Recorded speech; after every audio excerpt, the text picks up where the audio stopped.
What am I eating every day in a blue zone? That's what I'm going to talk about today. My name is Owen. I am a stage 4 cancer thriver, which means I was diagnosed with stage 4 terminal cancer, and I rejected chemo, and I decided instead to go holistic. And within 2 years, I'm cancer free. And I'm so excited that my family and I decided to move to Costa Rica for a few weeks to live in a blue zone. But how am I maintaining my diet? That's the question that I wanted to talk with you. I wanted to share with you today, like all that I'm doing, because I don't have an expensive blender here, right? I don't have all the options that I had in America to eat healthy, right? Like you can't go to the store here and buy a big old bag of frozen kale. They just don't have it, right? So the question became, how am I going to maintain my plant-based anti-cancer lifestyle while I'm out here in Costa Rica, which is in a blue zone? So I want to share that with you today, and I've got some notes here so I can really go through it with you. If you or someone you know is struggling through cancer and has decided to go holistic, share this video with them. And if you want to know my entire cancer story, my full cancer story from beginning to end, click on the video up here. I did a whole video on my entire story, and so you can get the sense of where I came from. Okay. So the first thing I want to share with you is I decided to do no extended fasting here. So normally I fast 24 hours from Sunday night to Monday night, but I've decided that while I'm here, for the 6 weeks I'm here, I'm not going to fast. 7 days of fasting shrunk my tumors by 30%. I am going to do intermittent fasting only, though. I'm going to do that for about 14 to 16 hours a day, which means I'm getting more nutrients in during the day. I am not eating breakfast, okay? So that's key, and I don't really eat breakfast. And the second part of that is I'm adding caffeine to my diet. So at home, I typically will drink organic decaffeinated coffee. Now, I know that the decaffeination process has some toxins in it. I would also argue that even organic coffees in the United States have toxins in them. So we've had to choose the best of, like the worst of two evils, you know? Like I try to avoid caffeine because I'm a high stress, high energy person. And coffee stress, the adrenaline pump after 2 cups can really pump me up. So we normally drink decaf. But while I'm here, I've decided to drink locally grown, organic Costa Rican coffee with caffeine and all. So I am adding caffeine into my diet, and that's something that's a little bit new. So I am doing that. Now, let's talk about lunch. How do I break my fast? There's really 2 different ways that I break my fast. And I want to talk first about steamed vegetables. So I love steamed vegetables. It is the easiest way to maintain a plant-based diet. So I break my fast every day, somewhere around 1 o'clock or 2 o'clock at the latest. And I can go down to the local grocery store and I can get purple cabbage, green cabbage, I can get chives, and I can get some more expensive vegetables too. But those are some basics. I can also get large carrots. Now, here's the thing. This is Costa Rica. So I don't need to look for organic foods. Everything's organic. This idea that grown with pharmaceuticals, like it's not a thing here. This is a blue zone.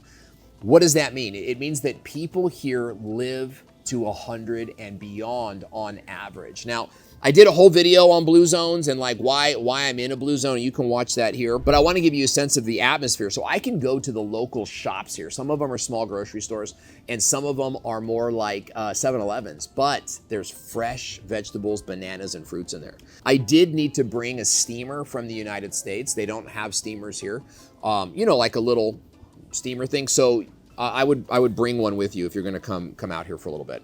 The second big part of how I break my fast is with smoothies. And this is what I love about Costa Rica is everywhere you go, every bar, every coffee shop makes fresh smoothies. And I love this because I don't drink a ton of alcohol. First of all, it's toxic. And 2, I just don't want to be an alcohol guy anymore. I did that in my 20s and 30s, and it was sort of a thing, right? And it's like, I'm glad to be past. I have a beer every now and then or a Cuba Libre every now and then, but largely I don't drink. So I love the idea of I can go into a bar down the street with my wife. She can have a drink and I'll get a pineapple blueberry smoothie. So the smoothie culture in Costa Rica is huge. Everywhere you go, somebody serves some types of smoothies. There's a place right down the way. It's a $3 American dollars for a 12-ounce fresh smoothie. You can choose 2 different fruits. You can even add oat milk and almond milk. I typically get mine with water. So there's a huge smoothie culture out here. The place that we're staying has a blender. So we go to the markets and we buy fresh pineapple. We buy fresh oranges, and I love it. The oranges have seeds in them. You know, like American oranges don't always have seeds because they're all GMO products, right? So oranges, there's pineapple, there's apples, there's bananas, there's all sorts of great locally grown organic fruits and vegetables. Even there's a fresh squeezed orange carrot juice that I get, and that's my base. I put some almond milk on top of it and pour some fruit and some ice with a little bit of spinach.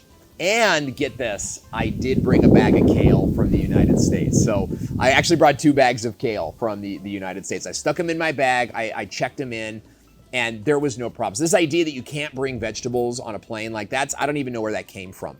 But my friends were telling me, "Don't, you're gonna get caught, you're gonna get caught." And it's like I read the sign on the airport, nowhere does it say kale. It's lithium ions, lighters, fluids, and kale. It's not there, it's not a thing. Now, I also brought protein powder from the States. I brought Orgain protein powder from Costco, and I figured I would not find any of that here. I was surprised, I was delighted when we made a trip up to Liberia, which is the big airport town, and they have a Price Mart there, which is like a Costco, and they had the Orgain powder there. Now, it was a smaller container than what I brought, but if you don't want to bring protein powder, they do have some here, and I absolutely love that. Snacks during the day, there's tons of nuts, dried fruits, raisins. I bought dates, I bought figs. Huge dried fruit and nut culture out here. They do taste differently. They're not as salted. They do taste a little bit more raw. They're not raw, but they taste a little bit more raw. So there's a flavor component that the States has on salted nuts and on dried fruit that might be more potent. But I really love the natural tasting fruits here. So my snack is largely dried fruits and nuts, just like it is at home. So that brings us to dinner, right? And what I'm eating for dinner. My dinners are sensible. I'm largely a plant-based eater, but I do allow for a little bit of meat to come into my diet. Now, I'm rarely eating tons of meat. I'm maybe eating a palm full of meat in a week. Definitely not 2 palmfuls in a week. And there's 2 reasons for that. Number one is, like, I love meat. I love chicken and I love good steak, and the quality of meat here is so good. Guys, the quality of food here is amazing. The quality of vegetables, quality of fruit.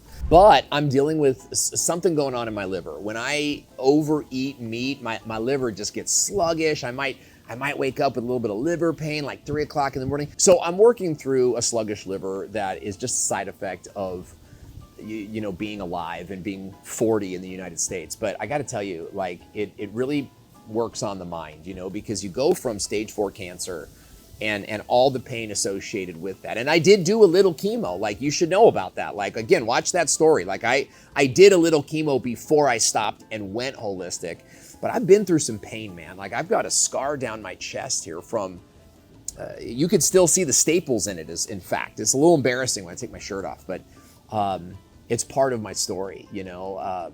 So I have, going from like all of that to becoming cancer-free in 2 years. And then when you're cancer-free, you start eating meat and your liver goes nuts. Like, oh, my liver can't handle meat anymore. It's like, you know, kind of disappointing, but it reminds me that healing is this constant journey. You know, and our bodies are all these little dials, and you're dialing them in, and you know, I praise the Lord. I praise the Lord that He loves me, and that He gave me a body that heals, right? Our bodies heal. And so I'm going through this process and eating these foods. All that to say is I do eat a little bit of meat for my dinner. I have my kids here, my wife is here. And so they eat regular sized meat, but I eat just a little bit of meat for dinner if it's being served to me. Otherwise, we're eating more steamed vegetables. So it's probably more of the carrots, the cabbage, and the hash. My wife might stir fry some vegetables. There's some peppers out here. Like, we're really trying to eat the local. So my dinners here are very sensible. There's going to be a little bit of meat, maybe some fish, and there's going to be a lot of vegetables. But and the flavor profile on these vegetables is so incredible. Not only are there fresh, affordable vegetables in the stores, The Price Mart, the Costco here, also had a big bag of frozen vegetables, cauliflower, carrots, green beans, these kinds of things. And even though I don't prefer frozen, right? I like to get fresh, but frozen's good. The flavor profile on even the frozen food was just incredible. So there's this que sabroso like part of the dinner that I really enjoy. Getting new textures in and new spices and seasonings has been a joy. And really trying to get the vibe of a blue zone and the nutrients that come with the blue zone. You know, another example is tap water. We are drinking the tap water here, and it's supposed to be some of the best nutrient dense tap water in the world. It is a blue zone. So there's these little changes, and I'll tell you, drinking that first glass of tap water like this is all tap with tap ice in it, and it's like not me, because I won't touch tap water in the United States. The health culture out here is unreal. There's vegan places and keto options everywhere.